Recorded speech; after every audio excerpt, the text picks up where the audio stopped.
اسلام जिंदाबाद, तेरे कातिल जिंदा है, अफजल हम शर्मिंदा है। तेरे कातिल जिंदा है। जो आज यौम अफजल गुरु के मौके पर एहतजाज हो रहा है और हड़ताल भी हो रहा है, आज हम अपना वो मुतालबा फिर दोहरा रहे हैं कि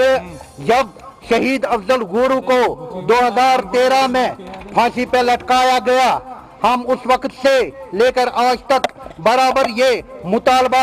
दोहरा रहे हैं कि अफजल गुरु साहब की जसदी खाकी, और 30 साल पहले से जब हम ये भी मुतालबा दोहरा रहे थे कि मकबूल बख्श साहब की जसदी खाकी को वापस किया जाए, ताकि हम अपने अकीदे के मुताबिक उनका जो बाकी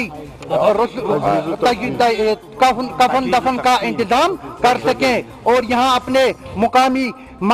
शहीद मज़ार में ये मुतालबा भी दोहरा रहे हैं कि हमारे जो नजरबंद है जम्मू जेल में, तिहाड़ जेल में, श्रीनगर जेल में, मुख्तलिफ जेलों में, उनको भी रहा किया जाए। और हम ये अज़म भी दोहरा रहे हैं कि जिस मकसद के लिए शहीद अफजल गुरु साहब ने, शहीद मोहम्मद मकबूल बख्श साहब ने कुर्बानियाँ दी, हम उस ये तजदीद अहद कर रहे हैं कि हम हुसूली मकसद तक इंशाअल्लाह रहमान जदोजहद जारी रखेंगे।